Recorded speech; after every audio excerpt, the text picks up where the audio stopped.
নাতাশা নাদিশা ঘুমাচ্ছে, আমি একটু গাছে পানি দিতে এসেছি। গাছে ফুল ধরেছে, কি সুন্দর, বাও, খুব ভালো লাগছে ফুলগুলো, তাই না?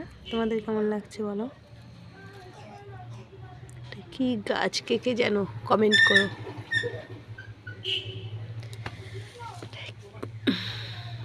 কি গাছ কে কে বলতে পারবে বলো তো দেখি। দেখছো, গাছের কিন্তু জাস্ট ফুল হয়, আর এই যে পাতা, পাতা গাছ। গাছটা এখন মরে যায়, তারপর ফুল হয়, ফুল হওয়ার পরে ফল হয়ে গাছটাকে পুরোই মরে যায়, শুকিয়ে গেছে। গাছ যখন মরে যাবে তখনই ফুল দেয়, বাদ বাকি সবসময় সবুজ পাতা, এরকম গ্রিন পাতা হয়ে থাকে। যে দেখছো, এটা কি গাছ? তোমরা যদি কেউ জানো কমেন্ট করো।